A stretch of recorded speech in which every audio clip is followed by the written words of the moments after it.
Ya. Sudah, Pak. Jadi di minggu ini kita akan membahas mengenai Enterprise JS, khususnya dengan ArcGIS Online.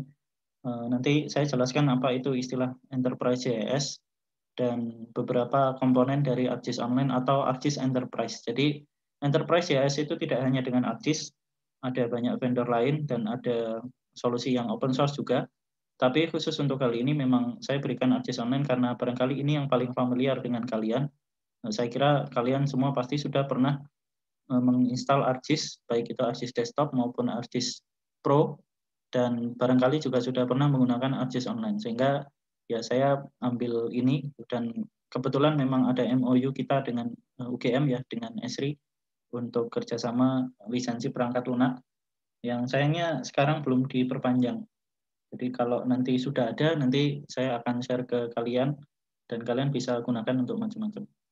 Ya, ini yang akan saya berikan penjelasan. Yang pertama tentang Enterprise JS itu apa, kemudian komputasi awan. Jadi di mata kuliah ini saya sisipkan sedikit materi tentang apa itu cloud computing atau komputasi awan. Ini salah satu kompetensi yang terkait dengan industri 4.0.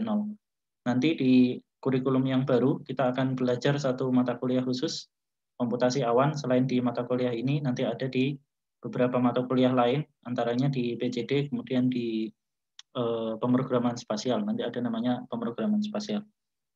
Kemudian yang kedua saya akan sampaikan ekosistem ArcGIS Online atau ArcGIS Enterprise. Apa bedanya nanti antara ArcGIS Online dan ArcGIS Enterprise. Kemudian apps, beberapa aplikasi, ada kurang lebih 30 aplikasi berbeda yang disediakan oleh ArcGIS yang ada pada satu ekosistem ArcGIS Online. Dan terakhir nanti saya berikan penjelasan tentang bagaimana membuat WebGIS, khususnya menggunakan satu aplikasi yang disebut dengan nama ArcGIS Web App Builder. Ya, slide ini ada di Elok kalau mau di-download. Jadi apa itu Enterprise JS? Enterprise JS pengertiannya adalah seperti ini. Implementasi dari infrastruktur JIS, proses dan peralatan yang sesuai dengan konteks sebuah organisasi. Jadi kalau kita selama ini membahas mengenai JIS ya, barangkali kalian juga sudah pernah mendengar istilah ini di mata kuliah Sistem Informasi Geografis. JIS itu yang kalian bayangkan itu mungkin hanya data, gitu kan? Ada raster, ada vektor, kemudian ada analisis, kemudian hasil analisisnya divisualisasikan dalam bentuk peta. Nah, ketika kita membicarakan mengenai Enterprise JS, kita membicarakan mengenai aplikasinya. Bagaimana kita menerapkan sebuah JS ini secara utuh pada kebutuhan-kebutuhan terkait dengan data spasial yang ada di sebuah perusahaan. Nanti saya akan berikan contohnya. Dengan konteks sebuah organisasi. Nggak harus perusahaan sih, organisasi.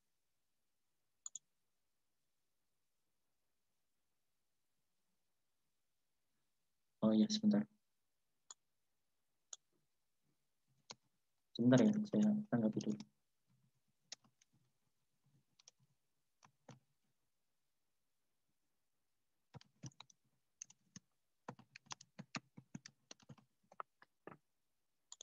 Ya, saya lanjutkan.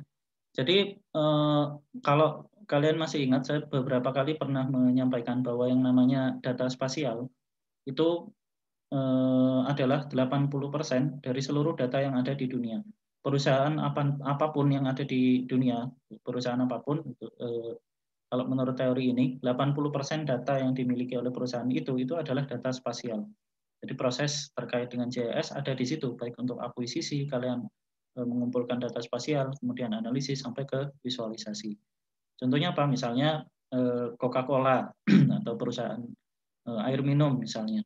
Apakah di situ ada data spasial? Ada. Ada data spasial terkait customer, terkait dengan distribusi, terkait dengan jaringan jalan, terkait dengan armada, dan seterusnya.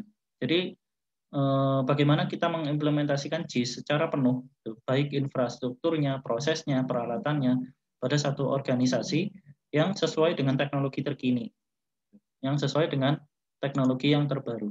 Nah, teknologi yang terbaru sekarang apa? Yang paling dominan, salah satu yang mendorong industri 4.0 ini adalah Internet JS. Kemarin di pertemuan sebelumnya saya sampaikan SIG berbasis web atau WebGIS itu bukan hanya peta yang kita online-kan, tetapi peta yang ditenagai oleh internet. Nah, nanti arahnya ini ke smart city sebenarnya. Arahnya ke bahwa segala sesuatu itu bisa terhubung dengan internet dan bahwa kita bisa mengimplementasikan informasi spasial di situ. Ya.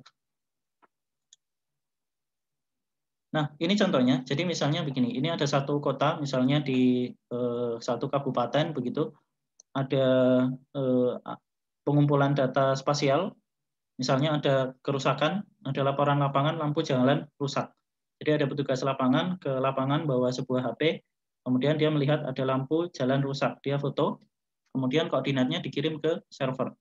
Nah, ini adalah salah satu proses YIS, akuisisi data. Dan datanya nggak harus seperti ini. Ada data seperti akuisisi menggunakan drone, itu juga data menggunakan TS, menggunakan GPS, itu juga data spasial. Jadi ini hanya contoh aja. Ada lampu jalan rusak, dimonitor oleh surveyor yang ada di lapangan, kemudian difoto, kemudian dikirimkan, ada koordinatnya. Data ini kemudian dikumpulkan di kantor, misalnya di kantor Dinas Tata Ruang misalnya, atau di Dinas Perhubungan, kemudian di situ dilakukan analisis spasial. Dari sekian data yang terkumpul, dari lampu rusak, kemudian dari tingkat kecelakaan, kemudian dari data-data yang lain, misalnya lebar jalan, kelas jalan, dan seterusnya, kemudian dibuat analisis tingkat kecelakaan. Oh, ternyata salah satu faktor yang menyebabkan tingginya tingkat kecelakaan itu adalah lampu jalan rusak. Jadi kalau yang tadi ini adalah pengumpulan data, ini ada analisisnya. Data sudah terkumpul, kemudian dianalisis. Nah, ini contoh-contohnya adalah yang kalian lakukan di mata kuliah Sistem Informasi Geografis. Kalian punya data, kemudian misalnya bencana Merapi, KRB, tentukan rumah-rumah yang masuk ke dalam overlay sesuai dengan area KRB 1, 2, 3. Nah, itu adalah analisis spasialnya. Terakhir, data ini juga bisa disajikan secara visual melalui analitik visual atau visual analitik.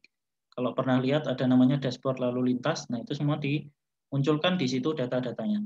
Nah, ini sekilas seperti sebuah aplikasi JIS biasa. Tapi kalau kita bayangkan, sebenarnya kalau kita hubungkan semua aktivitas ini dalam sebuah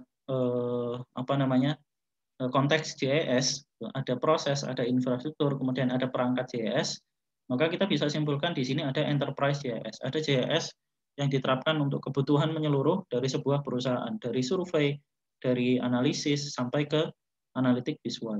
Nah, apa yang membuat ini istimewa? Yaitu karena semuanya terhubung di satu data yang sama, yaitu di cloud atau di awan. Itu yang sering kita sebut dengan nama komputasi awan atau cloud computing. Nah, inilah peranan WebGIS di sini. Jadi WebGIS yang kalian pelajari itu bukan hanya tentang membuat peta, kemudian menerapkan simbologi, kemudian memberikan data agar bisa diakses secara online, tidak hanya itu. Tapi dalam konteks WebGIS kita juga membahas bagaimana seluruh konsep GIS itu diintegrasikan. Nah, ArcGIS Online nanti yang akan saya sampaikan itu menyediakan ini semua, dari pengumpulan data di lapangan, analisis spasial, visual analitik dalam bentuk dashboard, dalam bentuk web map, dan semuanya terhubung dalam ArcGIS Online yang kita sebut GIS berbasis komputasi awan atau cloud computing. Semuanya saling terhubung, datanya satu. Nah, ini yang kita sebut dengan nama Enterprise GIS. Kita terapkan GIS dalam level perusahaan. Satu aplikasi menyeluruh dari bawah sampai atas, semuanya diselesaikan dengan menggunakan GIS. Nah, sedikit tentang cloud computing, saya sisipkan di sini karena barangkali kalian tidak dapat penjelasan ini di mata kuliah lain. Jadi cloud computing itu bisa kita bagi menjadi beberapa jenis. Yang terkenal diantaranya ada 3, ada IaaS, Infrastructure as Service, ada PaaS, Platform as Service, dan ada SaaS, Software as Service.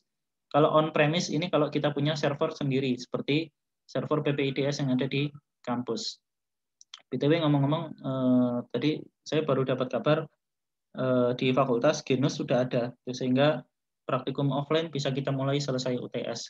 Ya, mungkin kalau bisa nanti kita coba praktek, kalau sempat ke kampus ya, kalau setelah UTS nanti ke kampus, kita bisa berikan contoh tentang server. Kita bisa akses dari kampus. Ya, tapi nggak tahu apakah nanti kebijakannya seperti apa. Ya, contoh IaaS ini yang terkenal adalah Amazon EC2. Saya belum pernah menjelaskan ini, tetapi kalau kalian bayangkan IaaS ini seolah-olah kita punya VPS lah gampangannya. Kita punya server virtual private server, ada Linux di situ yang kita bisa pasang apa saja. Mau kita bikin WebGIS, mau kita bikin ArcGIS, apapun yang kita pasang di situ bebas. Nah, itu namanya IaaS. Yang kedua ada namanya PAS. Biasanya PAS ini identik dengan API. Jadi ada API kalau kalian lihat ada orang membuat aplikasi Facebook misalnya untuk menebak muka atau menebak umur. Nah, itu Facebook App. Itu menggunakan API yang nyambung ke back end-nya, nyambung ke fungsi-fungsi yang disediakan oleh Facebook sebenarnya. Nah, meskipun nggak sebebas IaaS. Kalau IaaS kita pasang apapun bisa. PaaS kita tinggal menggunakan API-nya. Makanya namanya platform as service. Yang ketiga adalah software as service. Bayangannya ini adalah Google Doc. Apa itu software as service? Kita tinggal login, buka browser, kemudian buka alamat dari si software-nya ini. Kita bisa gunakan software-nya itu di situ tanpa perlu menginstal apapun, tanpa perlu mengkonfigurasi apapun. Langsung dipakai. Nah, itu namanya software as service. Nah, ArcGIS Online adalah salah satu contoh SaaS ini, software as service.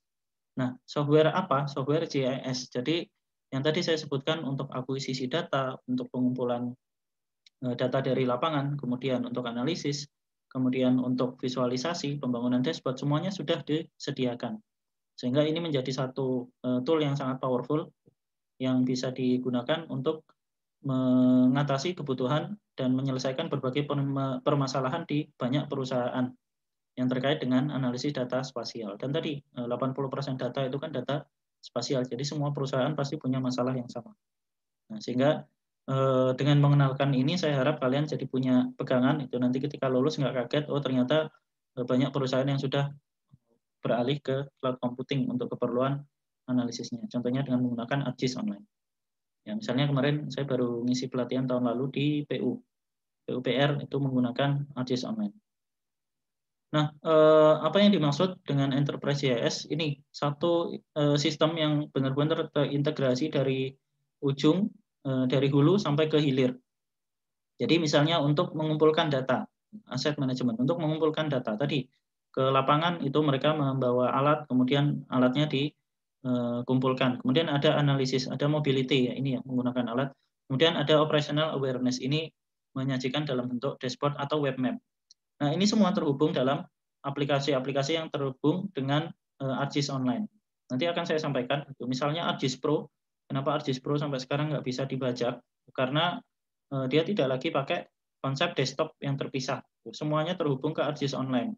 Jadi sekarang kalian membeli lisensi ArcGIS Pro, ya ada yang harganya 250.000 untuk personal use. Nanti kalau mau beli, mau nyoba selama 1 tahun, ya biaya per tahunnya kalau nggak salah 250.000 kalau kalian beli di bulan November. Selain itu mungkin 500.000. Kalau ada yang mau pakai buat di KKN silahkan dianggarkan. Nah, itu nanti sudah mendapat ArcGIS Pro dan ArcGIS Online. Berikut semua aplikasinya. Nah, itu namanya terhubung dan ini yang disebut dengan nama cloud computing. Analisisnya nggak dilakukan di komputer kalian. Kalian cuma modal desktop atau browser saja. Jadi ketika kalian menganalisis dengan ArcGIS Pro pun analisisnya tidak semua dilakukan di komputer. Datanya juga tersedia online. Ya, ini guyonan. Dengan beralih ke komputasi awan, kita akan membuat sebuah perusahaan nanti ketika kalian lulus mau daftar ke apa saja, lulusan geodesi daftar ke perusahaan penyedia air minum. Apa nggak bisa? Bisa aja. Kenapa nggak? Nggak ada batasan kita bisa kerja di mana. Kalian dengan paham data spasial, kalian dengan paham analisis, maka itu akan menjadi nilai tambah yang sangat banyak. Nah, kenapa kita perlu beralih ke awan? Karena komputasi awan ini akan menyediakan penghematan yang luar biasa. Dan ini adalah salah satu ciri dari industri 4.0. Ya, saya harap nanti dalam waktu dekat ada rencana dari Lab GIG akan mengadakan webinar. Salah satunya adalah tentang ini, tentang bagaimana kita membuat industri geospasial itu terkait dengan industri 4.0. Jadi server cloud itu terbuat dari apa ya? Kebanyakan dari server Linux. Ya, pertama saya perlu disclaimer, saya akan menjelaskan tentang ArcGIS Online, salah satu vendor, tapi bukan berarti ini adalah materi promosi. Saya kemarin hari Sabtu baru ngisi tentang QGIS, masa sekarang ngisi ArcGIS, kan lucu. Ini bukan untuk promosi, tapi ini dalam rangka untuk menjelaskan ke kalian satu tool yang bisa digunakan dan kebetulan kita miliki, yaitu ArcGIS Online.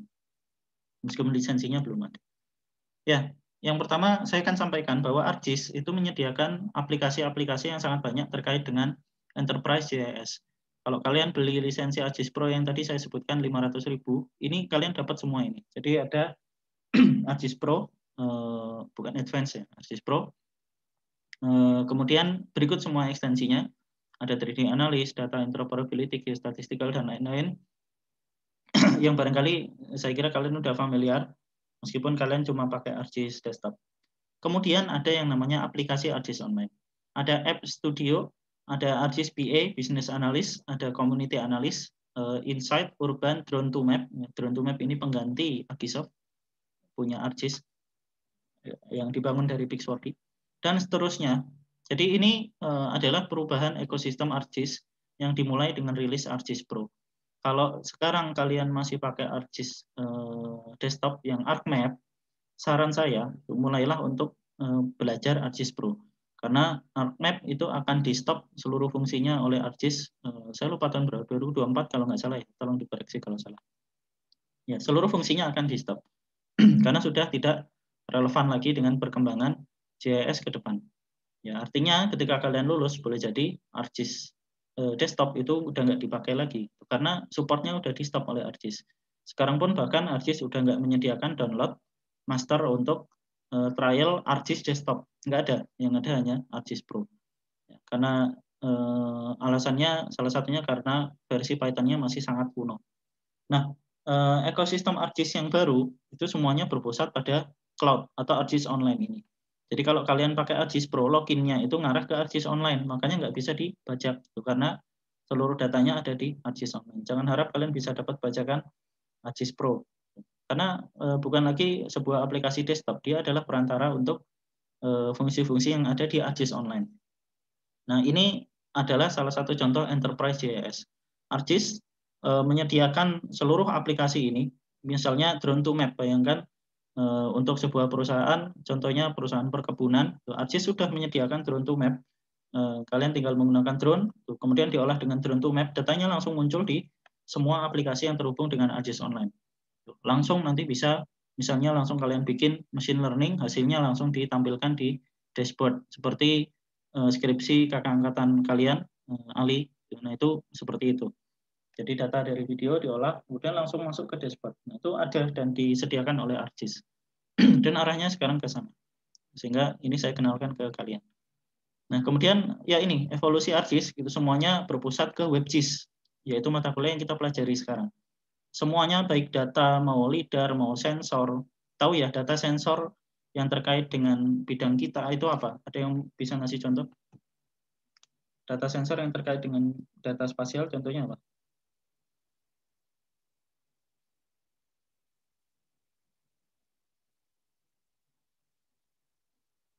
Ada yang tahu?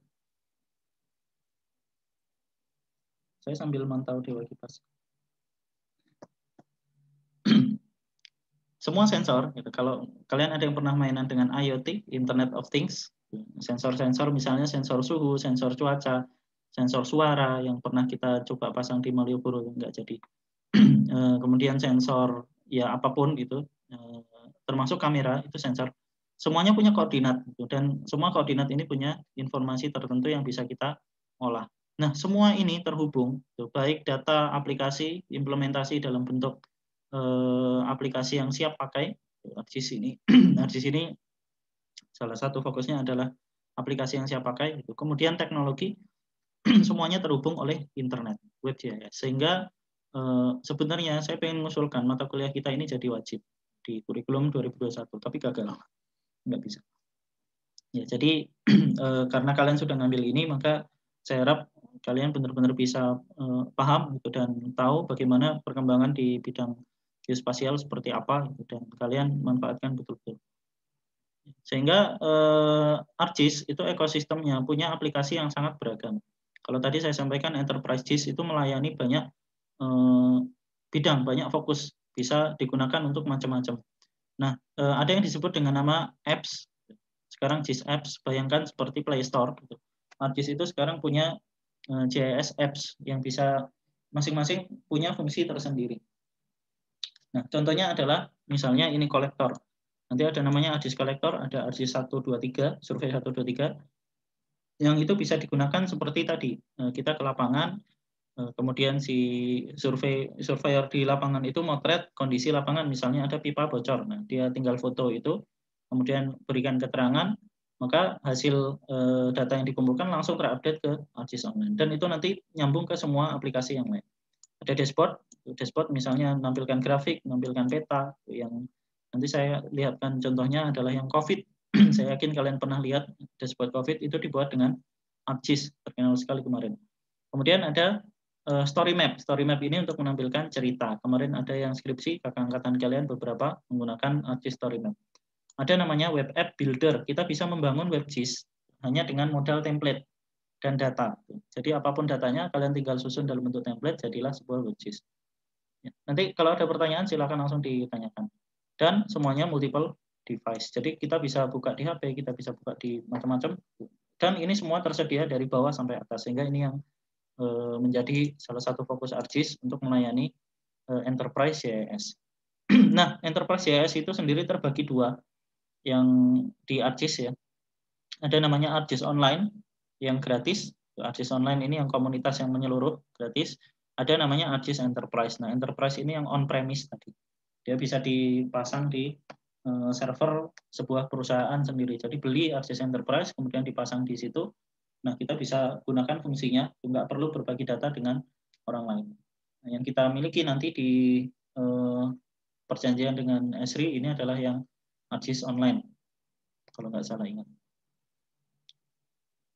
Nah, contohnya ini ada Field GIS. Jadi sekarang surveyor tinggal ke lapangan bawa tablet, kemudian bisa langsung digit di situ, jalan-jalan. Nanti KKN biasanya ada program pemetaan desa, ngajak kepala desanya, Pak, kita petakan batas desa. Batas desa itu kan biasanya belum jelas. Nah, diajak tracing itu kan keliling desa, kemudian sambil difoto batas-batas titik-titik yang menjadi batas desanya. Oh, ini ada sungai, di foto sungainya. Oh, ini batasnya ada pohon besar. Oh, ini makam. Oh, ini puncak gunung A misalnya. Nah, itu semua bisa dilakukan hanya dengan menggunakan apps dengan modal HP. Nggak perlu pakai GPS. Nah, dengan HP, dan ini langsung nanti terhubung ke online. Jadi kalian misalnya bikin sebuah WebGIS pariwisata desa, batas desa, data yang kalian masukkan, kemudian kalian survei UMKM yang ada di desa itu, difoto, kemudian dimasukkan ke peta, nanti langsung muncul dalam bentuk WebGIS. Dan WebGIS-nya tinggal menggunakan beberapa template dan menu widget yang tersedia, itu bisa digunakan dengan bisa dihubungkan dan bisa langsung digunakan oleh orang yang melihat. Dan semuanya bisa nambahkan data. Nah, ada namanya, salah satunya adalah ArcGIS Survei 1, 2, 3. Ini dalam bentuk formulir. Formulir nanti bisa kalian marking, ada posisi, kemudian nanti bisa terhubung datanya ke ArcGIS Online. Saya kira kalian sudah pernah menggunakan ini, jadi saya skip saja. Kemudian ada namanya App Studio. Kalau kemarin saya sampaikan, kalian bisa bikin peta leaflet dengan HTML, CSS, dan JS ya, menggunakan Bootstrap. Kemudian kalian konversi menjadi APK, benar ya? Menjadi APK dengan menggunakan Apps Geyser. Langsung dari HTML, CSS, JavaScript. Nah, App Studio ini adalah perangkatnya ArcGIS yang dipakai untuk membuat APK. Jadi hasilnya nanti keluarannya adalah APK baik di Android maupun iOS. Kemudian di sini nanti udah ada menu-menunya. Jadi misalnya kalian pengen bikin aplikasi yang nanti bisa menampilkan peta, kemudian ada menu di sebelah kiri, ada atribut, ada legenda, ada zoom, ada analisis spasial dengan menggunakan widget. Nah, ini bisa dibuat dengan App Studio. Nah, untuk produk-produk yang saya sebutkan ini biasanya ada trialnya. Jadi kalau kalian ikut yang Learn ArcGIS yang kemarin saya share, nanti kalian bisa buka ini appstudio.arcgis.com. Nanti di situ ada trial kalau nggak salah 1 minggu kalau App Studio ya, yang bisa kalian coba untuk membuat APK. Biasanya di situ nanti bisa menampilkan data-data yang ada di ArcGIS Online. Kemudian ada namanya Web App Builder, ini yang akan kita coba nanti. Jadi Web App Builder ini digunakan untuk membuat sebuah peta WebGIS, dari data yang tersimpan di ArcGIS Online. Jadi kita upload dulu datanya ke situ. Panduannya ada di Elok. Saya sudah share link YouTube di situ yang bisa kalian tonton gimana caranya. Dan ada beberapa contoh, nanti saya tunjukkan contohnya, hasil dari web app builder. Nah, kemudian dari situ kita bisa tambahkan widget. Jadi widgetnya misalnya bisa kita gunakan untuk carilah titik-titik terdekat dari titik ini, misalnya. Nah, itu contoh web app builder. Dan ini zero coding, sama sekali nggak perlu coding. Misalnya kalian pengen nambahkan geolocation, my lokasi, ini diklik nanti ngezoom ke lokasi kita, ini tinggal seret-seret ke sini. Sudah jadi. Nah, kemudian template-nya bisa kalian atur. Judulnya di mana, legendanya di mana, dan seterusnya. Nah, ini sangat-sangat memudahkan. Bayangkan kalau kemarin kalian coding dengan leaflet, ini saya pernah dapat satu project diminta untuk bikin dalam waktu kurang dari 2 jam. Untuk Palu waktu itu, kurang dari 2 jam, jadi dalam waktu 1 jam. Hanya dengan menggunakan web app builder ini. Dan nanti contoh-contohnya banyak di ArcGIS UGM yang tahun lalu masih aktif. Nanti bisa kalian lihat. Nah, ini widget. Jadi kalau tadi ini web app builder-nya, ini widgetnya. Nah, ini adalah widget-widget yang tersedia. Ada sangat banyak. Misalnya salah satunya yang bisa kita coba lihat direction misalnya. Kita bisa membuat sebuah menu agar pengguna nanti bisa mencari jalur dari terpendek dari A ke B misalnya, atau jalur tercepat. Ada perbedaan antara terpendek dengan tercepat. Jalur tercepat antara A ke B. Kemudian misalnya ada untuk analisis lokasi, ada overlay. Yang ini semua tinggal kalian seret, dan termasuk geoprocessing. Seluruh geoprocessing yang ada di ArcGIS Pro itu bisa dipanggil di sini, kalau kalian punya lisensinya. Jadi bisa dipanggil di sini, dan nanti kalian bisa gunakan buffer kah, overlay kah, apa, tergantung dari kebutuhan kalian. Termasuk analisis spasial. Jadi ini tinggal seret. Bayangkan kalau kalian bikin itu analisis di leaflet itu susah. Bikin chart saja, kalian harus manggil library yang lain, tapi gratis. Ini bayar. Kemudian ada namanya Living Atlas. Living Atlas ini adalah satu basis datanya ArcGIS yang menyediakan data spasial, bukan hanya basis data, tetapi juga data yang terupdate. Contohnya apa? Contohnya layer kemacetan saat ini. Kalau Google kalian pengen membuat sebuah peta yang menampilkan kemacetan, kalian perlu membuat API yang dipanggil dari Google. Nah, kalau ArcGIS enggak, kalian begitu punya lisensinya, misalnya trial yang besok kalian coba apply atau dari ArcGIS UGM, kalian bisa panggil datanya, kemudian kalian tampilkan di peta dengan batas kredit tertentu. Nah, selain data vektor, ada juga data raster. Misalnya Landsat 8, Sentinel 2, dan seterusnya, itu juga tersedia di sini, dan itu terupdate. Di bulan ini misalnya ada akuisisi data baru, nanti akan otomatis muncul di sini. Dan itu bisa kita analisis. Misalnya kita pengen bikin NDVI, nanti sudah disediakan NDVI-nya. Kita tinggal panggil dan masukkan ke dalam peta kita. Nah, ini benar-benar koleksi yang sangat lengkap, termasuk COVID. Kalian pengen menampilkan peta COVID, semuanya sudah tersimpan di sini. Tinggal search kata kuncinya, nanti akan muncul datanya dan bisa ditambahkan ke aplikasi atau ke peta kita. Nah, ada namanya Experience Builder. Ini adalah dashboard COVID. Barangkali saya tunjukkan saja. Kita coba buka ya. Ada yang belum pernah buka ini?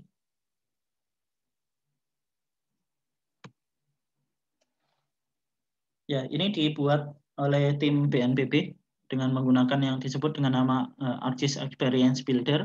Ini baru, dan versi trialnya sangat longgar. Jadi kalian mau nyoba ini, kalian bisa pakai secara mudah. Nah, ini namanya dashboard. Experience Builder ini digunakan untuk membuat dashboard. Dashboard itu di belakang layar kita punya data. Tinggal kita konekkan, kita hubungkan Experience Builder ini dengan data tersebut. Maka kemudian kita bisa menampilkan peta. Ini biasanya muncul peta. Kenapa nggak muncul? Nggak tahu. Kemudian grafik. Dan ini interaktif. Nah, ini yang disebut dengan nama visual analytic atau analytic visual. User, yaitu kita, itu bisa melakukan analisis sambil membuka petanya. Kita mau menampilkan informasi seperti ini, informasinya berubah seiring dengan interaksi kita. Itu namanya visual analytic. Beda dengan visualisasi. Visualisasi kalian bikin peta, ya sudah, petanya hanya itu saja. Tapi kalau seperti ini, ada interaksi, informasi berubah seiring dengan kita merubah parameter tertentu. Nah, itu namanya visual analytic. Nanti kalau kalian mau nyoba sendiri, bisa buka experience.arcgis.com, kemudian Kalau belum punya akun ya silakan bikin akun. Di situ kalian tinggal seret. Jadi ini semua menunya ini tinggal seret, kemudian tinggal tentukan parameternya, tambahkan icon dan seterusnya, ganti warna, pengalaman tidak berjudul. Nah, semudah itu. Jadi yang penting ada data. Yang penting ada data, kalian bisa gunakan untuk membuat sebuah dashboard seperti ini. Ya. Jadi seperti ini, ada data, nanti saya bisa tambahkan data, ada peta, ada judul, kemudian ada header. Saya bisa tambahkan, saya bisa tambahkan widget. Di sini ada survei 1, 2, 3. Kemudian ini kayaknya terjemahannya nggak ngaco. Panel dan seterusnya, card seperti yang ini namanya card. Ya, yang penting ada data yang terkonek, maka saya bisa membuat grafik dan lain sebagainya. Nah, ini contoh betapa ArcGIS itu memang sudah menyediakan perangkat-perangkat yang bisa kita gunakan siap pakai. Nah, next, kemudian ada namanya story map. Nah, story map ini adalah produk jurnalisme kalau saya bilang. Produk jurnalisme. Kalian pengen alternatif presentasi, misalnya di satu lomba, kalian pengen presentasi tapi nggak mau pakai PowerPoint. Nah, ini adalah salah satu alternatif yang paling bagus, saya kira, untuk menunjukkan secara interaktif. Di situ ada cerita, kemudian ada peta, dan seterusnya. Kapan-kapan saya akan cerita lebih banyak tentang story map. Jadi story map itu adalah sebuah peta, itu WebGIS. Kalau bayangan kalian kita di geodesi geomatik itu outputnya pokoknya ya peta, enggak. Kita sebenarnya bisa menyajikan seperti disertasinya Pak Trias, Atlas sebagai sebuah visual storytelling. Visual storytelling. Kita bisa menceritakan sesuatu itu dengan menggunakan peta. Kita bisa cerita dengan menggunakan peta. Linknya ini Kalicode, ini hasil skripsi dari kakak angkatan kalian, ada di Elok. Misalnya kita punya buku. Misalnya kita punya buku. Saya sering contohkan bukunya adalah Tenggelamnya Kapal Van der Wijk. Ada yang pernah baca atau mungkin nonton filmnya? Tenggelamnya Kapal Van der Wijk. Ada tokoh utamanya, misalnya dia dari Makassar, kemudian ke Padang. Dari Padang dia di situ terjadi cerita, kemudian dia jalan ke Jakarta, dari Jakarta ke Surabaya, kemudian tenggelam kapalnya ketika balik ke Sumatera. Nah, itu adalah satu cerita yang punya lokasi. Kemudian ada kakak angkatan kalian juga yang pernah bikin skripsi tentang Babat Tanah Jawi, perjalanan Ki Ageng Pemanahan untuk mendirikan Kerajaan Mataram. Nah, di situ ada ceritanya, ada lokasi, ada ceritanya. Ini contohnya. Jadi kita bisa lakukan sebuah jurnalisme. Ini siapa namanya? Saya lupa. Ini sekarang kerja di BPN. Buat kakak angkatan kalian membuat ini itu dari hasil survei dan jurnalisme betulan, itu ke Kalicode, wawancara, itu kemudian menggali naskah sejarah, yang kemudian ditampilkan seperti ini. Jadi ada peta yang bisa dipakai secara interaktif, ada penjelasannya, kemudian zoom seperti ini adalah Kalicode. Nah, ini yang disebut dengan nama immersive storytelling. Kita bisa cerita ke pendengar kita atau pembaca kita. Kita bisa tampilkan informasi berupa peta. Di situ ada lokasi, ada foto, dan seterusnya. Ada sejarah, ada video kalau kita mau. Nah, dan seterusnya. Kebetulan saya pengujinya waktu itu.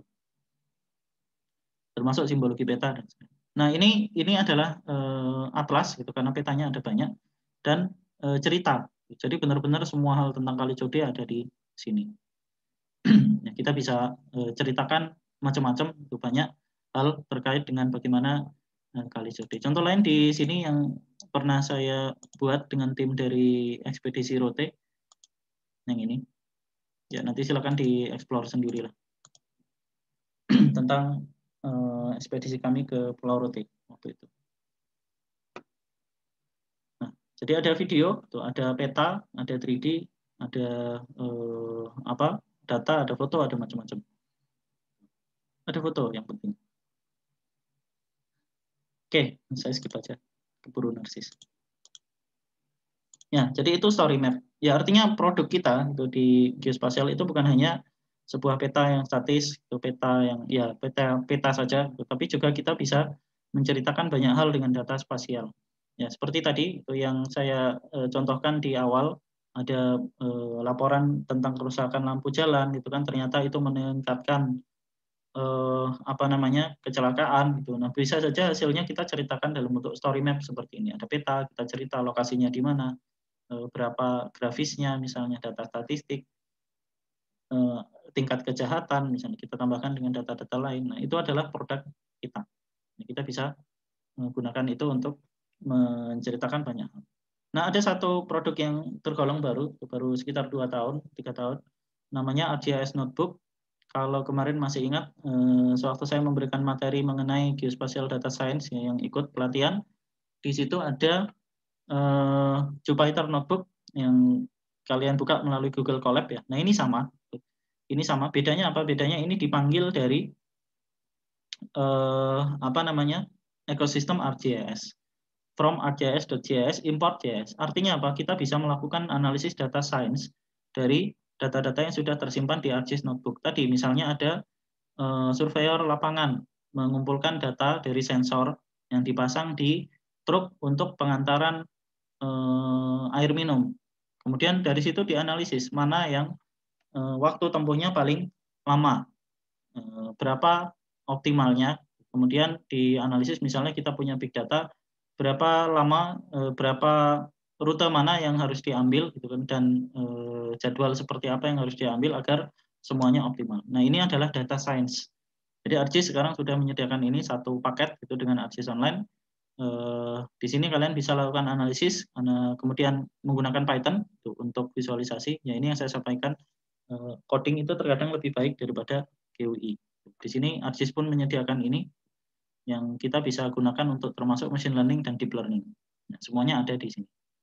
Nah, jadi bayangkan kita punya data, kemudian data ini terkumpul dari macam-macam, kita bisa kombinasikan, kita bisa langsung bikin WebGIS-nya, kita bisa analisis, kita bisa buat menjadi APK, kita bisa lakukan analisis data science, kita bisa buat dashboard, semuanya dalam satu platform yang sama. Nah, inilah Enterprise GIS.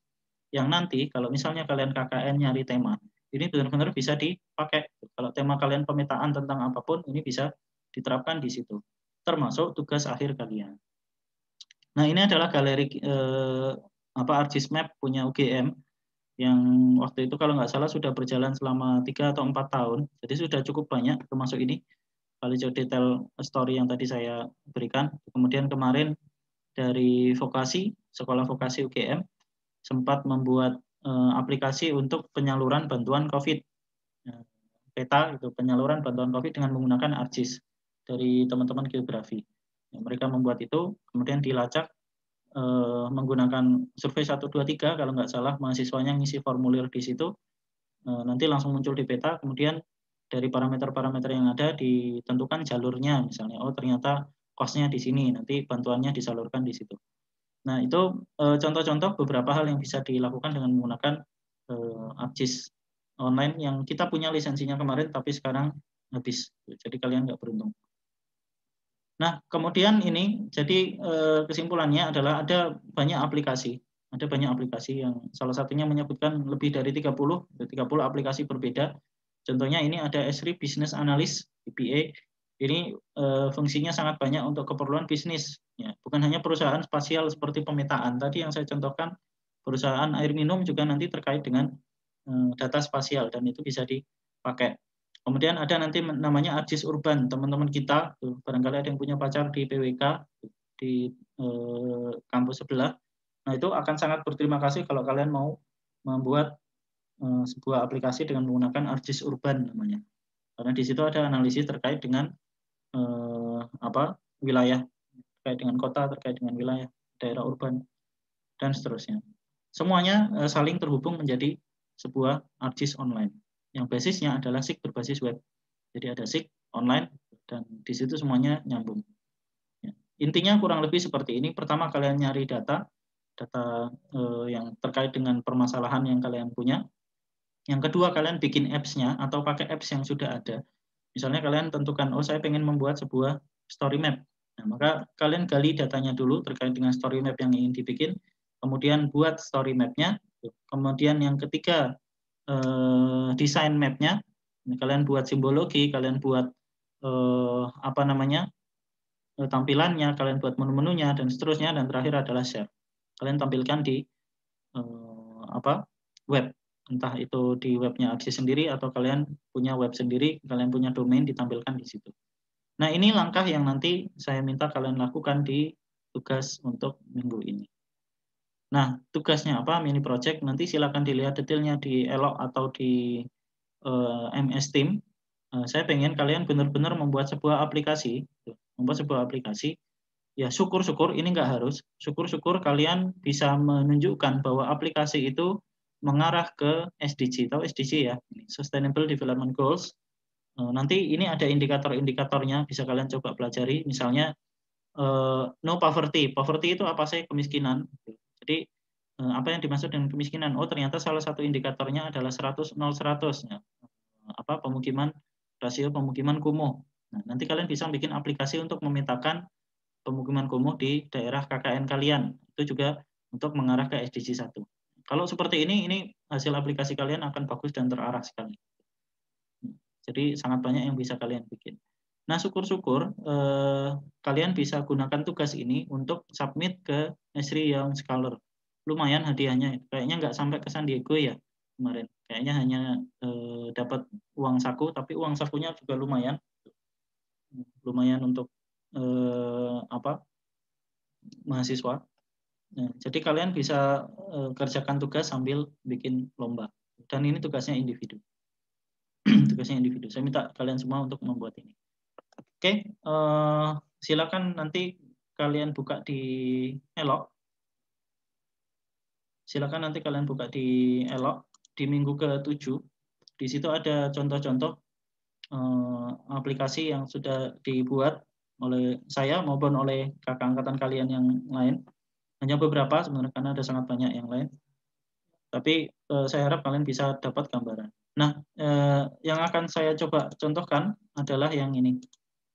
Membuat sebuah web app builder. Namanya web app builder.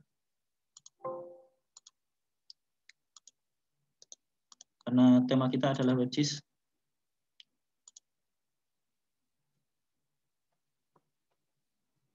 Nah, ini contoh yang pernah saya buat beberapa tahun yang lalu untuk BPWS Bengawan Solo, Balai Besar Bengawan Solo, aplikasi untuk informasi sumur air tanah di Jawa Timur. Nah, ini dibuat dengan menggunakan ArcGIS Online. Ini salah satu yang saya buat dengan waktu yang cukup cepat, kalau nggak salah sekitar 2-3 jam selesai. Yang penting datanya udah ada, itu kan tinggal kita upload. Kemudian tentukan layout, judul, tentukan widget apa yang dipanggil, kemudian lakukan konfigurasi tool-toolnya. Saya contohkan analisis, misalnya ini adalah data sumur. Ya, kalau kalian membuat seperti ini, kalau di leaflet kemarin namanya apa? Pop-up ya. Nah, untuk membuat pop-up kalian perlu coding. Tapi ini sudah disediakan ArcGIS. Begitu kalian upload, otomatis ketika ini diklik, itu akan muncul pop-up-nya. Nah, yang merah ini yang tidak beroperasi, yang biru ini yang sumur yang masih beroperasi untuk mengatasi kekeringan. Nah, misalnya ada kekeringan di satu daerah, maka kita bisa cari sumur terdekat di mana. Misalnya saya contohkan di sini terjadi kekeringan. Nah, dalam radius 5 kilo, sumur-sumur yang terdekat adalah ini. Ya, kita bisa lihat, ini adalah contoh analisis spasial yang ada di sebuah web atau web GIS. Jadi bukan hanya peta, saudara peta di online kan, tapi juga ada analisisnya. Nah, ini contoh web GIS. Dan ini saya nggak coding satu baris pun. Semuanya sudah disediakan oleh ArcGIS, tinggal saya seret. Misalnya tool ini, cari titik terdekat, ganti judulnya, gitu. Jadi cari titik terdekat. Kemudian tentukan layer apa yang dicari, kemudian nanti beberapa opsi lainnya. Udah, itu saja. Jadi tinggal gunakan widget ini, kemudian bisa kita pakai untuk fungsi-fungsinya untuk menyelesaikan banyak masalah. Contoh yang lain misalnya yang Palu itu, tapi sayangnya beberapa datanya sudah obsolete, nggak lagi disupport oleh BNPB, kayaknya servernya pindah. Ini ada misalnya untuk Palu, waktu itu dari Fakultas Teknik minta untuk dibuatkan tim reaksi cepat ke sana, termasuk salah satunya pemetaan.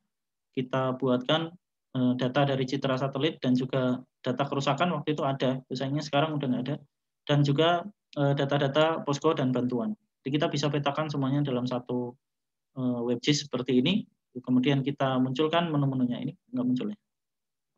Kita munculkan menu-menunya, misalnya posko terdekat letaknya di mana. Kemudian ada laporan dari Twitter, ArcGIS juga bisa terkoneksi ke Twitter. Tinggal kita panggil parameter Twitternya, nanti nyari apa, nanti muncul di sini informasinya apa. Nah, itu contoh yang bisa kalian bikin dengan sangat mudah menggunakan ArcGIS Online. Oke, sebelum saya lanjutkan, ada pertanyaan?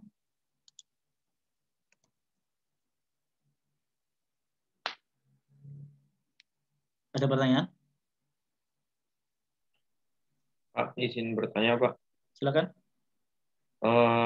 Misalnya kita udah buat peta gitu ya, Pak, tapi dari ArcMap, ArcDesktop itu mau kita masukin ke ArcGIS Online itu apakah harus dipindah ke ArcPro dulu atau gimana, Pak?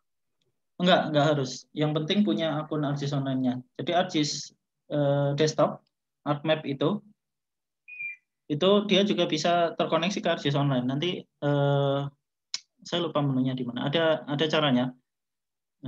Nanti kapan-kapan aja lah. Kalau mau tahu detailnya saya coba carikan dulu. Ada menunya di situ yang kita bisa konekkan ke ArcGIS Online. Kalau nggak salah dikonekkan melalui file apa gitu, kemudian hosted service apa ya, hosted service. Nanti masukkan link ArcGIS Online-nya, username, password.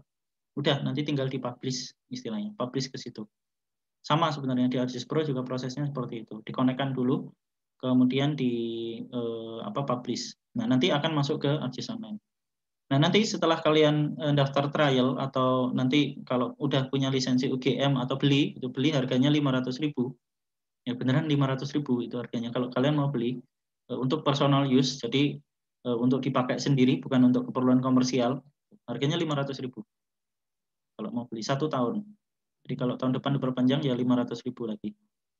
Itu tampilannya nanti seperti ini. Kalian login, nanti dapat username dan password, dan semuanya nanti nyambung ke ArcGIS di organisasi masing-masing. Ini ArcGIS Enterprise ya, ArcGIS Enterprise contohnya, yang dipasang di UGM sehingga namanya seperti ini, UGM-JS Map ArcGIS.com. Dan ini yang bermasalah, itu lisensi kita belum diperpanjang. Jadi terakhir adalah 1 Agustus 2019. Sehingga kalau biasanya di praktikum SIG-Web ini kalian saya daftarkan ke sini karena saya adminnya. Saya daftarkan ke sini, kemudian kalian udah punya lisensi, kalian bisa langsung praktek. Nah, sekarang karena kita belum diperpanjang, maka saya daftarkan pun kalian nggak akan bisa pakai fungsinya karena ya, kredit kita minusnya sampai 58.000. Jadi kita ngutang banyak. Saya nggak tahu ini MOU-nya kemarin baru diperpanjang kalau nggak salah 2 bulan lalu, tetapi sampai sekarang belum ada tanggapan. Nah, nanti ini yang akan kalian peroleh ketika kalian membuat sebuah ArcGIS Online. Nanti daftar ya di trial di link yang kemarin saya berikan. Kemudian menu utamanya nanti ada di sini di konten. Ini ibaratnya seperti Explorer. Ya, ada di konten di sini. Nah, ini daftar beberapa aplikasi peta data yang saya upload ke ArcGIS Online. Kita bisa upload SHP misalnya seperti ini. Di Elok ini ada contoh, saya berikan contoh data, ada Desa Jogja, ada data kriminal. Tetapi ini hanya kalau misalnya datanya belum tersedia di ArcGIS Online. Karena yang tersedia di ArcGIS Online saja sudah sangat banyak. Yang tersedia itu hanya ada sangat banyak. Sehingga kalian kadang-kadang tinggal mencari aja datanya ternyata udah ada. Nah, kalau punya SHP bisa kita upload. Kalau seperti tadi. Atau langsung dikonekkan kayak yang tadi melalui URL-nya itu juga bisa. Kemudian ini adalah aplikasi-aplikasi yang bisa kita buat pada lisensi ini. Jadi kalau lisensinya berbeda, itu nanti di sini berbeda, bisa jadi lebih banyak. Kita bisa bikin, di sini ada beberapa opsi, ada aplikasi yang dapat dikonfigurasi, ini adalah template. Kalau misalnya kalian nanti KKN, kemudian nggak pengen ribet, kalian pengen bikin peta 3D, ya udah tinggal pakai template Scene 3D ini. Klik satu, masukin data, udah jadi. Kemudian pengen bikin sebuah petakan media sosial. Nah, berarti nanti di sini kalian bisa tambahkan data-data misalnya dari Twitter, dari yang lain. Ini opsinya sangat jauh berkurang sebenarnya ada banyak yang lain. Tetapi ini karena lisensi kita habis, itu makanya hanya beberapa yang bisa muncul. Kemudian ya macam-macam ini untuk yang template. Kemudian kita juga bisa bikin ini yang nanti akan saya demokan, web app builder. Kita bisa membuat sebuah aplikasi, contoh hasilnya adalah yang punya BPWS tadi. Nah, itu dengan menggunakan web app builder. Ada story map yang tadi membuat sebuah cerita, nanti ada tutorialnya di situ. Ya nggak sangat susah, ini sama benar-benar sama kayak nulis blog, gampang sekali. Dashboard, jadi ini berbeda dengan experience tadi. Ini adalah ArcGIS dashboard yang fungsinya sebenarnya hampir sama antara ArcGIS dashboard dengan ArcGIS experience. Bedanya kalau dashboard ini biasanya nanti kita bisa pakai, kita koneksikan dengan sensor. Jadi kalau yang sering mainan Arduino itu bisa kalian pasang telemetri. Telemetrinya nanti bisa dikonekkan ke sini. Jadi kalau ada informasi yang baru, dashboardnya otomatis berubah. Ya, canggih. Kemudian situs, bikin web, halaman web, nanti di alamatnya ArcGIS. Kemudian web app builder yang nanti bisa di-download. Ya, nanti silakan di-explore sendiri dari aplikasi-aplikasi yang ada. Tadi saya sampaikan ada 30 lebih. Iya, itu nggak semua ada di sini. Apalagi karena kita belum bayar ya. Kita belum diperpanjang lisensinya. Nah, sebenarnya masih ada banyak lagi yang tadi beberapa seperti experience itu kan nggak ada di sini, tapi kalian tetap bisa akses dengan lisensi yang sama. Kalian bisa akses dengan lisensi yang sama. Nah, saya contohkan yang web app builder.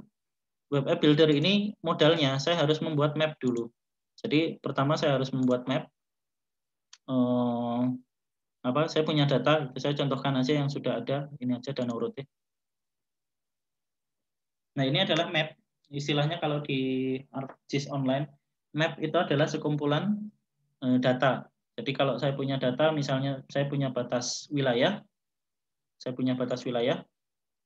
kemudian saya punya citra, misalnya saya tambahkan data citra, saya tambahkan data yang lain, saya masukkan semuanya ke dalam satu peta, saya atur simbologinya. Nah, ini disebut dengan nama map. Map ini yang nanti akan menjadi dasar dari apps yang akan saya bikin. Nah, ini data-datanya saya upload dulu. Saya jelaskan cepat aja ya, nggak detail. Datanya saya upload dulu ke sini, kemudian saya konfigurasi, misalnya ini DEM, ada DTM dari Pulau Rote, kemudian ada titik-titik hasil survei. Kami dulu di sana ada fotonya, ini kemudian saya upload. Kemudian ada citra multispektral, yang nanti di sini juga bisa kita konfigurasi, simbologi apa segala macam, termasuk filter, indeks yang di mana ya? Saya agak lupa, sorry.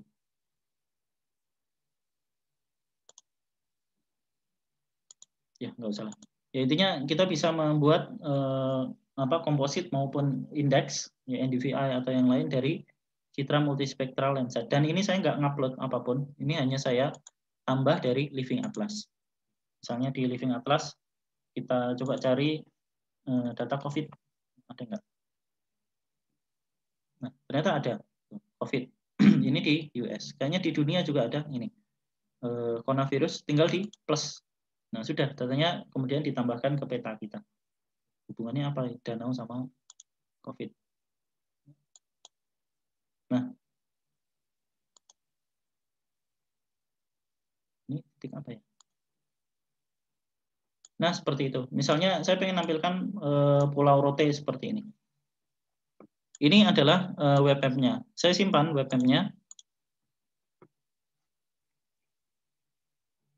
Kemudian saya akan membuat sebuah web app aplikasi itu seperti ini. Kalau tadi map ya, map itu berarti yang isinya. App itu nanti berarti yang isinya widget-widget ini. Saya akan membuat sebuah aplikasi. Ya, di sini saya nggak bisa nambahkan widget karena ini bukan app. Ya, tadi nama peta saya apa? Danau Rote Map. Ya, saya akan membuat sebuah web app builder 2 dimensi, judulnya aplikasi Danau Pulau Rote. Ya, diisi sembarang, ya. Ini tutorial ini juga ada di YouTube yang saya share ke Elok. Jadi kalau ada yang ketinggalan nanti bisa nonton di situ.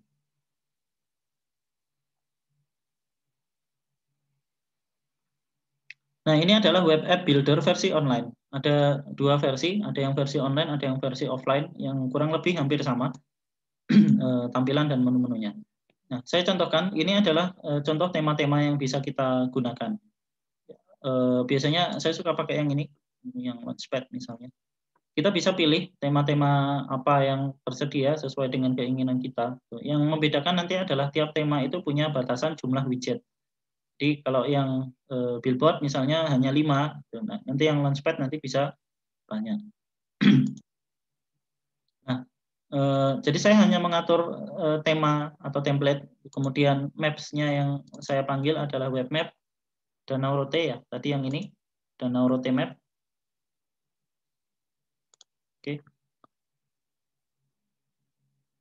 Jadi petanya ini dengan data yang tadi sudah saya kompos di situ, saya susun di situ, layout-nya ditentukan oleh web app builder ini. Kemudian saya tambahkan widget yang saya inginkan. Nah, nanti di sisi ini, di sisi bawah, saya tambahkan widget, misalnya untuk apa ya? Ya, petunjuk arah misalnya. Nah, kemudian ada pengaturannya. Nah, ini ternyata harus nyeting, males. Yang lain, filter. Nah, filter nanti kita bisa buat filter, misalnya kita terapkan hanya untuk titik-titik yang ada di Danau Rote. Ya. Nah, nanti akan ditambahkan di sini. Sudah. Jadi kita hanya tinggal mengkonfigurasi widget-widget ini. Di sini ada 1, 2, 3, ada widget yang juga bisa kita isi, yaitu ini. Nah, ini misalnya kita isi dengan ya analisis apa gitulah. Nah, ini contohnya cari lokasi, driving area. Ini gratis ya, gratis. Kalau kalian punya lisensinya. Nah, ini tiap analisis ini biasanya menggunakan 1 kredit istilahnya. Jadi ada batasannya berupa kredit. 1 kali analisis misalnya 25 kredit. Nah, batasan kredit kalian 1 organisasi itu biasanya sekian ribu atau sekian puluh ribu. Nah, nanti kalau habis ya berarti harus tambah lisensinya. Nah, tapi biasanya cukup murah. Nah, ini contohnya. Kemudian tinggal kita coba tampilkan. Nah, sudah jadi. Jadi hanya seperti itu saja. Tambahkan data, atur template, kemudian atur lebar, atur apa, misalnya. Dan sudah jadi. Ini nanti sudah bisa di-share. Atau ini bisa disimpan, ekspor sebagai template, nanti kita simpan di hosting di aplikasi kita sendiri. Kita simpan jadi peta baru, kemudian kita hosting di aplikasi kita sendiri. Nah, udah jadi sebuah website. Tadi belum saya save. Hanya seperti itu. Termasuk atribut tabel dan lain sebagainya sudah ditentukan di sini. Nah, itu adalah contoh apa yang bisa kalian bikin dengan menggunakan web app builder. Nanti ada banyak yang lain. Ya. Nanti kalian explore sendiri. Saya yakin sekali waktunya nggak cukup kalau saya jelasin semua. Silakan kalian cari sendiri. Nah, sebelum saya jelaskan tentang tugas, ada pertanyaan? Nggak ada. Ya, ini adalah tugas individu yang waktunya sampai tanggal 12, jadi 2 minggu lagi ya. Ya, pokoknya setelah UTS lah, tanggal 12. Kan kita belum pernah ada tugas ngisi web. Ya, belum ya. Saya minta kalian untuk membuat sebuah project yang saya coba paskan dengan ketentuan dari SO, dari peta kurikulum kita yang baru. Nanti ada tujuan-tujuan ini, nggak usah dibaca. Ya, kurang lebih saya minta poster, hasilnya hanya poster. Jadi kalau kalian ikut lomba, itu posternya juga yang nanti akan dikumpul. Saya minta kalian bikin poster ringkas, nggak usah terlalu canggih, nggak usah terlalu ribet, tapi intinya kalian bikin sebuah project dari ArcGIS Online. Misalnya gini, kalian punya ide untuk membuat sebuah peta, contohnya kemarin salah satu yang juara di tahun 2016 kalau nggak salah atau 2017 di Esri yang Scholar itu dari ITB itu membuat aplikasi tentang persebaran pecel lele yang ada di Kota Bandung dalam bentuk story map. Ya, misalnya itu persebaran pecel lele yang ada di Kota Bandung dalam bentuk story map. Nah, kemudian kalian bisa pertama nyari data gitu kan, nyari data bisa survei ke lapangan gitu. Marking atau mungkin nyari data dari OSM di digit sendiri atau apa kemudian diupload. Kemudian dari situ kalian bikin aplikasi, entah story map, entah web app, entah aplikasi APK dengan menggunakan App Studio, entah dashboard dengan dengan menggunakan experience builder, terserah. Yang penting ada temanya. Misalnya kalau tadi berarti temanya pecel lele atau apa. Nah, isinya nanti kalian tuangkan hasil dari pembuatan aplikasi itu. Syukur-syukur kalau kalian bisa targetkan ini sekalian untuk KKN. Jadi sekali kerja itu 3 pulau terlampaui. Tugas SIGWeb, persiapan KKN, kemudian lomba ARJIS. Kalian bisa submit ke lombanya ARJIS. Nah, syukur-syukur menang. Wah, dapat semua. Nah, sehingga silakan nanti kalian coba pikirkan, individu waktunya sangat lama. Permasalahan apa yang ingin kalian selesaikan, kalian buat poster ya kayak poster presentasi inilah, kayak nggak pernah lomba aja. Bikin aja semacam poster ringkas gitu yang menjelaskan aplikasi yang kalian bikin dan screenshotnya. Kalau online nanti kalian berikan link aplikasinya. Kalau misalnya APK ya silakan kalau misalnya APK-nya kalian simpan di Google Drive atau apa, kemudian bisa di-download dari situ misalnya. Nah, ini kurang lebih isinya. Ukurannya A3 berwarna, jangan hitam putih, boleh pakai media apapun, Canva boleh yang simple, kemudian Grafit, PowerPoint juga boleh, nanti disimpan jadi PDF atau JPEG atau PNG. Kemudian komponen penilaian. Nah, ini kalau kalian ajukan ke Esri yang Scholar, kemudian menang, maka semua poin ini akan otomatis sangat baik. Terus dijamin untuk tugas ini ya. Untuk tugas ini nilainya maksimal. Kalau menang lolos ke Esri yang Scholar.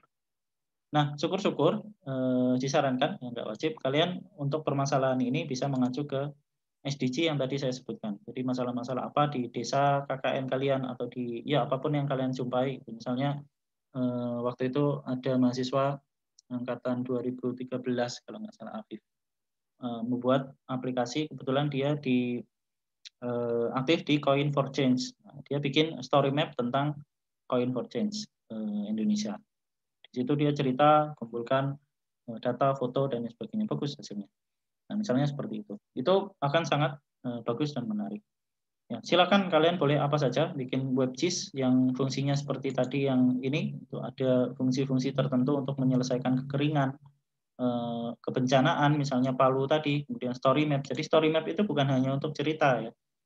Saya gunakan yang ekspedisi Rote tadi itu untuk presentasi ke Pemda di sana. Dan mereka tertarik sekali. Wah, ada videonya, ada petanya, ada foto-foto. Wah, ternyata kalau nggak pakai PowerPoint itu bisa. Siapa tahu kalian mau pakai untuk presentasi di tempat KKN. Nah, ini kurang lebih tugas kita untuk praktikum kita untuk minggu ini. Saya yakin yang saya sampaikan mungkin nggak mencakup 100%, tetapi saya persilahkan nanti kalian untuk berkomunikasi aktif dengan asisten.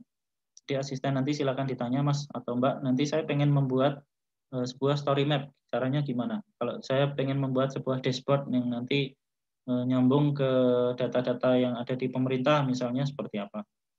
Saya mau bikin sebuah WebGIS untuk keperluan monitoring lalu lintas, untuk keperluan pariwisata di desa KKN nanti seperti apa? Untuk monitoring COVID misalnya, data COVID itu ada di ARJIS online. ARJIS Hub Indonesia, silakan cari. Nanti BNPB kebetulan juga mengadopsi ARJIS. Ya, nanti bisa kalian cari di situ. Nah, silakan nanti berkomunikasi dengan asisten atau langsung ke saya juga boleh. Nah, oke. Kalau nggak ada pertanyaan, saya cukupkan. Ada pertanyaan terkait dengan tugas maupun apa yang saya sampaikan tadi?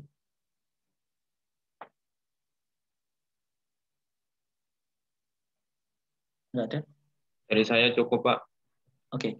Apakah harus pakai ARJIS? Kebetulan iya. Kebetulan iya. Kalau ada yang mau pakai open source nanti aja di akhir. Kalau ini untuk pakai ARJIS saja. Kenapa? pengguna ArcGIS ini banyak di Indonesia, termasuk banyak, dan kalau kalian nggak paham tentang ArcGIS online, lulus itu kayaknya ya nanti masuk ke dunia kerja ke asing gimana. Makanya tetap perlu saya. Ya, kalau nggak ada pertanyaan, silakan absen untuk yang terakhir yang belum absen. Ada yang belum bisa? Kalau sudah semua nanti saya cukupkan, dan silakan dikerjakan langsung juga boleh. Saya kira dengan ini data yang udah ada, silakan kalian bayangkan apalah yang mau saya bikin terkait dengan apapun. Penginderaan jauh juga bisa, yang terkait dengan inderaja. ArcGIS juga bisa, tadi ada template untuk interpretasi citra. Absennya udah semua? Ya, siapa tahu nanti setelah UTS kita bisa pakai Genus yang ada di fakultas untuk kumpul di kampus lagi. Oke, saya kira itu. Kalau nggak ada pertanyaan, saya cukupkan. Terima kasih. Assalamualaikum warahmatullahi wabarakatuh. Waalaikumsalam warahmatullahi wabarakatuh. Terima kasih, Pak. Jadinya yang menang Dewa Kipas apa? Oke, saya tutup ruang meetingnya ya.